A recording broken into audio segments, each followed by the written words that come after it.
Hello all, welcome to another lesson of the Rook vs Pawns and Games. Today I bring you this position, uh, Rook versus 4 pawns position, but the pawns are already very advanced. This may seem impossible to stop, but there's the challenge. There is one move that white can do that can stop black from winning. Any other move, it's a defeat. So imagine yourself like a professional. This is a pro level challenge, so it's not easy. Imagine, I don't know if all GMs, if they haven't studied positions similar to this, I don't know if they would be able to solve it. So, kind of a challenge also for them. And let's try to see, pause the video, let's try to see if you find the correct move. And then come back and let's work the solution out. Okay, I hope you have already got an idea of how to solve this. Let's start to try to find the right move.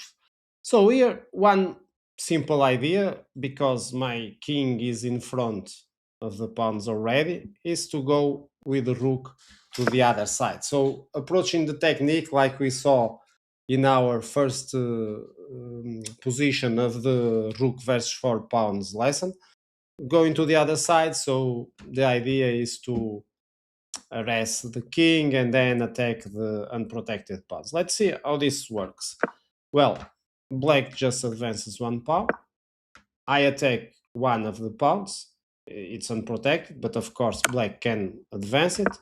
Now I can't take the g3 pawn, of course, because I need to control the promotion of the h pawn.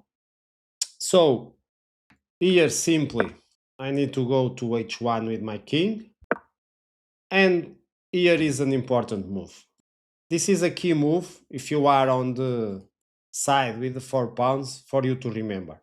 So here we want to have this kind of structure because this is what stops completely white from progressing. Because now, simply, even if we go here, we keep advancing the pawns because, for example, if the rook spends time giving check to my king, I'll just approach and then the rook will be locked to this file.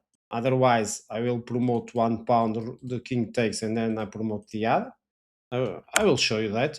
So if the rook gives a check, I go here, another check. And now, okay, advancing the pawn was also possible, but there's a beautiful move over here, and I prefer to finish in style. So first I promote to a queen, forcing the king to take back, and then I advance the pawn. Even losing 1 more pawn, it's not possible for white to avoid the promotion of the f pawn. So even if it takes promote and then next move, I'll take the rook. So coming back to the start, this was one approach that doesn't work. So if you try this one, well, you have another chance to pause the video and try again. Another simple approach is to go with the rook giving a side check. Let's see, for example, over here. And, well, the king tries to wide away, and it will be able to go, as you can see, to the other side of the pawns. So here, only possible move for black not to progress is to play rook a5. So we are pinning the pawn, so the pawn can't advance. But unfortunately for white, black has this simple resource of playing check. And now I can't take any of the pawns, otherwise the h pawn will promote again, which make it forced to go to the h1. And again, remember the pawn structure to force the position. I play f2. I got the same structure to finish the game, and then of course it's just a matter of time. If, for example, the king comes back, I simply can sacrifice 1 pawn and then promote the other. So the only possible move to delay this a bit is to come with the rook to control the promotion of the pawns, but again I will bring the other remaining one, and whatever white does, like for example trying to delay this one and then controlling, I'll reach this position, and now from here is completely clear that it's impossible to avoid the promotion of the pawn, and when the rook sacrifice I take and I have a queen to win the game. So we already saw two approaches, and neither of them was possible. So let's try another one. I'll go here to cut the king from approaching the pawns. Of course, this is a very important move. If you have went with this one, well, you have an extra compensation point because this is really harder for black to progress. But if black knows well what it's doing, it will be also a win for black because there's only this move, but black probably will play it.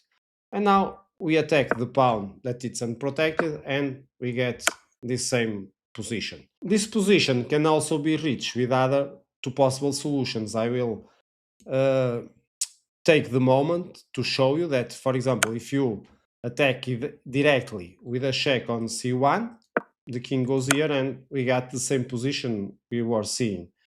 And also the same position is reached if I attack the pawn directly, then the king protects the pawn and then I come back. So one way or another, neither this or this move will be enough because we are going to see from this perspective that it's not possible to win, to avoid the win from black from here.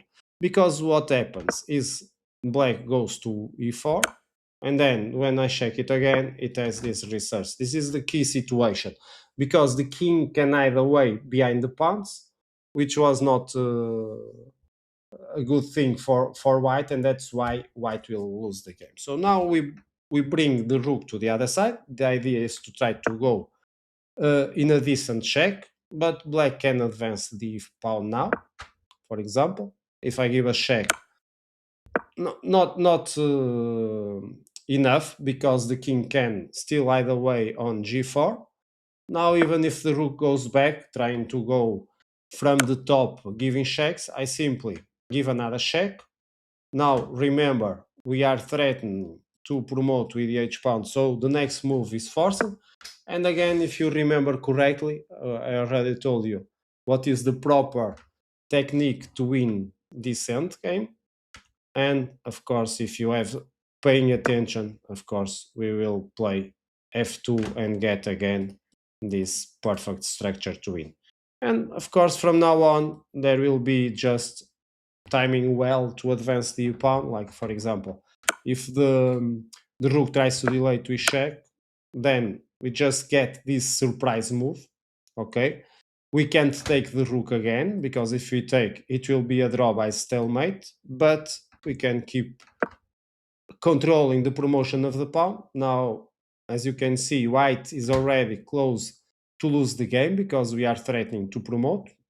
We can delay it, for example, like rook g2, but again, we still keep this position open, and uh, the threat is to promote. There is no way to avoid it, so the rook takes the pawn, I take back, and the king approaches, and next move I will get a queen, and by now I think all agree that the queen beats the king. So it's the moment of the truth. What is the correct move to win this brilliant position? Hope you have find it, and the best move is to go with the king to the corner. Yeah, this is completely crazy. It's not easy to find. Even with much calculation, it ain't easy. And the idea, we can see the idea in an easy line where, for example, black advances the pawn, and now I attack the unprotected f pawn with this move, rook f1. The pawn advances, and now suddenly I will take advantage of a special position because if you notice, these pawns are controlling all the squares from the king, so the king can't go anywhere. And because the king is in a potential stalemate position, I basically just go after black king. So giving a check, and when black is satisfied with a potential win, it realizes in shock that white is going to draw, because if the king takes the rook, it will be a stalemate position. So the king tries to either way, but now it's impossible. We won't allow. Okay, and when the king comes here, I have this interesting blow to finish the game, because now, of course, if the king takes or the pawn takes, it will be a stalemate. So basically, the idea was to create this structure and force black to not avoid the stalemate. Let's come again and let's see another example of continuation. This just makes it simple for white. Why? By now you already may guess, because the king can't move anywhere. Okay, so the king can't move anywhere, already in a potential stalemate position. We can go directly offer our rook to black, like for example over here, and there's no way black can escape to either we play 50 moves or whatever moves it's necessary, and the final result will be a draw. But okay, let's now just see one last try from black, where black moves the king. Here we need to play a bit more. So we are going to use the distant side check to keep black unable to progress. So we give a check. So the king tries, we keep giving checks. So as you see, black is not being able to approach and progress. And if the king tries, for example, to go near my king, again, a potential stalemate position. So I can simply play this kind of moves. And now, if black takes, it's a stalemate. So if black doesn't take, well, it's now possible for me to grab more pawns and reach a position where black is lucky to save the draw. Okay, coming back, let's see if black goes back, like for example coming here, but then instead of going down, going back and hiding away behind the pawns. This is a similar position we saw before, but in the other, where we started with the side checks immediately, and our king was here, remember, we hadn't played king h1. This makes all the difference. uh, the correct move is the same, rook h5, so pinning the pawn, because what happens if, for example, black plays the same move as it played when the king was here? Well, we simply sacrifice the rook directly, and again, we get a draw when the king takes the rook, because we are in a stalemate position.